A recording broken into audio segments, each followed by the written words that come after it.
Je vous accueille aujourd'hui à l'ouverture de cet atelier. Ma présence ici témoigne clairement de l'importance que mon gouvernement accorde aux droits de la personne, ainsi que de notre détermination à promouvoir et protéger les droits fondamentaux, même dans les circonstances difficiles que nous vivons aujourd'hui. Les droits de la personne, en particulier les droits de chacun à l'éducation, à la santé, à la sécurité, à la nourriture et à une vie sans inquiétude, constituent les piliers mêmes de toute société. Leur protection et leur respect sont essentiels au développement, à la paix, à l'harmonie et à la fraternité. Depuis déjà plusieurs années, Haïti présente régulièrement des rapports relatifs aux conventions internationales ratifiées, notamment à travers le mécanisme de l'examen périodique universel des droits de l'homme. Pour rappel, et ça a été déjà dit plusieurs fois, le PU est un mécanisme du Conseil des droits de l'homme créé par une résolution de l'Assemblée générale des Nations unies le 15 mars 2006. Il permet de passer en revue les réalisations de l'ensemble des États membres de l'ONU en matière de droits de l'homme. Chaque pays est examiné par ses pairs sur la base de son rapport national dans un esprit d'égalité et de transparence. Ça a été dit et je répète, Haïti a été examiné 3 fois en 2011, 2016 et plus récemment en 2022 lors de la clôture du 3e cycle de l'EPU. Et lors de notre dernier examen en 2022, 82 pays sont intervenus et nous ont adressé 221 recommandations. Après consultation avec la société civile et les ministres, 205 recommandations ont été acceptées.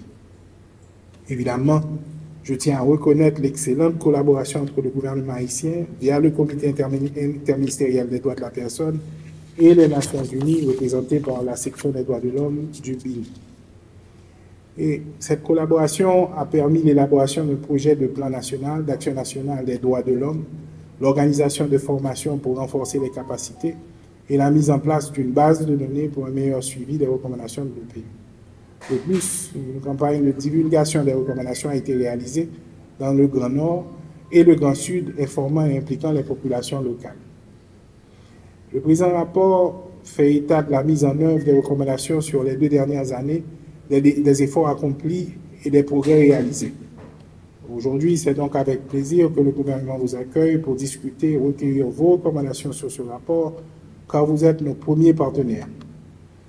Ensemble, nous devons œuvrer à l'amélioration de la situation des droits de l'homme en Haïti afin de construire une société plus juste et plus équitable.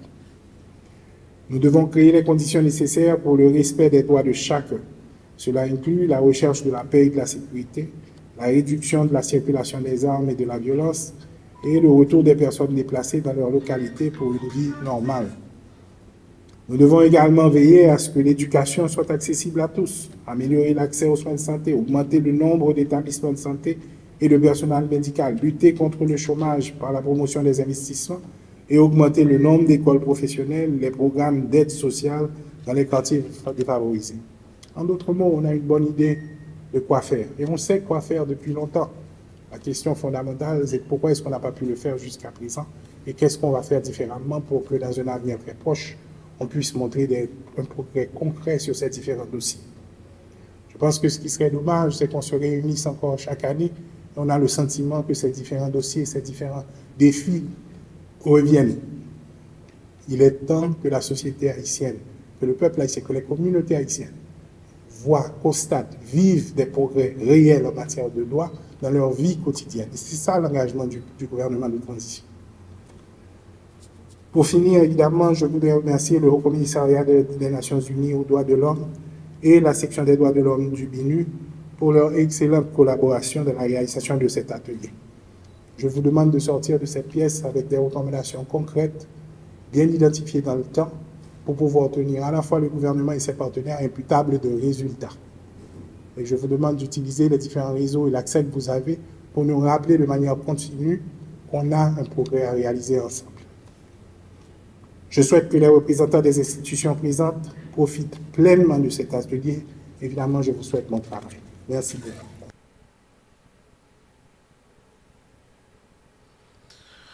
Et, mesdames et messieurs, c'était Premier ministre, et c'était Premier ministre Gary Coney. Ouais, si c'est pas triste pour monde qui peut suivre vidéo ça, mesdames et messieurs, et m'dap dit nèg ça yo soi-disant qu'a fait politique dans le pays d'Haïti, m'dap dit yo ça nous connaît tout le monde qu'on dit yon monde l'el fâché. M'dap dit nèg yo. Et regardez Premier ministre Gary Coney qui a une feuille devant nous. Mesdames et messieurs, je passe audio ça. Il y a pile de monde qui comprendre, mais il y a pile de monde qui ne comprendre. Mais moi qui te en même pour chercher comprendre ça monsieur t'a dit. Et monsieur pas parler pour haïtien. Si vous avez fait le pays tout bon vrai mesdames et messieurs, nous pas commencer à valoriser ça nous de la caille nous, eh bien qui pays n'a fait là? 80%, bon, bah, 80%, 90% haïtien pas qu'à dire, les au levé, yo pas jeune maman, yo ak papa yo, c'est créole la parler. On attend nous. 90% haïtien, pour ne pas dire 95% haïtien, depuis au levé, yo jeune maman, yo ak papa yo, c'est créole la parler. On va pas qu'être dans le pays d'Haïti pour faire politique, pour voler. Il y a parler français dans la population. Et nous connaissons très bien. Il y a un pile haïtien, majorité haïtien, analphabète dans un pays, côté que nous pas mettre l'école. Les gens qui réussissent dans un niveau de l'école là, vous comprenez? Il y a quelques mots français, c'est nous chercher pour la compte qui ça veut dire. Mais pour qui ça malandré ça pas parler créole, vous connaissez langue officielle pays oui, m'entendez haïtien des langues officielles, mais beaucoup ouais haïtien qui parle français nous. Il y a des débats. Mais si nous connaissons de jour en jour, haïtien lui-même, c'est créole, il parle entre eux-mêmes. Parce que c'est la créole la plus à l'aise. Mais non. Il n'y a pas qu'être dans le pays d'Haïti pour démontrer que c'est intellectuel, pour démontrer que c'est un bagage, c'est français pour parler. Pendant ce temps, ils quittent la langue pays à des côtés. Et c'est là, mesdames et messieurs,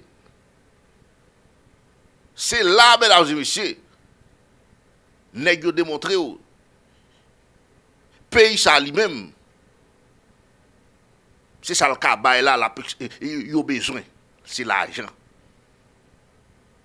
mais ça pays a stade yo pas vle ça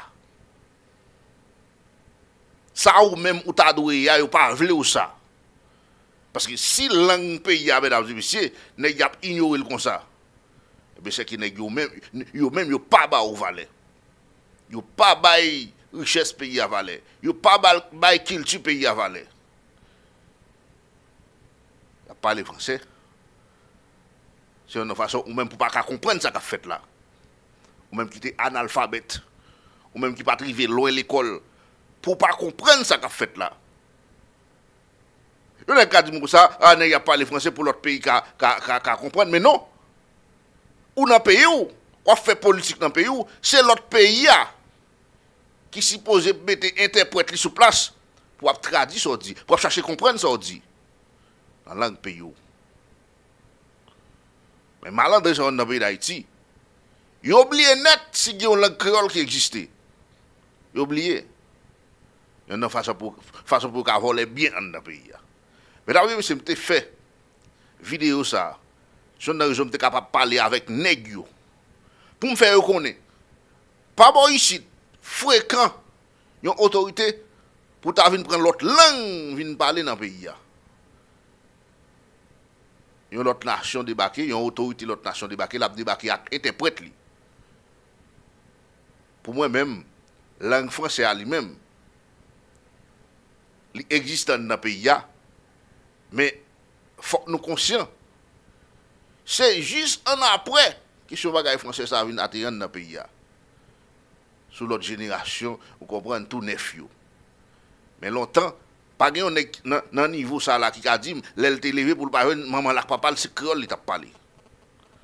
Mais si vous levez, vous jeune maman, papa, à parler créole, pas raison, là, vous pouvez parler avec vos petites sorettes ou bien n'importe qui dans le pays, pour adresser le français. Moi-même, quand ce débat qui passe dans le pays d'Haïti, mesdames et messieurs, franchement, vous énervé. Vous énervé. Pas de monde qui a dit comme ça. Tout Haïtien parle français. Haïtien doit attendre un mot en français, le comprendre. Mais elle va parler français. Quelques mots, il y a des mots, il faut que c'est dans le dictionnaire pour me regarder pour connaître ça, le dit. Mais il y a des gens là qui parlent créole. Ou parler créole, moi, je parle là, tout Haïtien a comprendre ça me dit. Qui tout est parlé des langues français et créole, ou à comprendre ça me dit. Très bien. Ou pas besoin d'aller fouiller dans le dictionnaire depuis me parler créole là, ou déjà connaît, c'est haïtien. Mais yo sais que des nègres dans le pays d'Haïti, yo pas connaît c'est haïtien. Bye bye tout le monde. Je dis à me fâcher.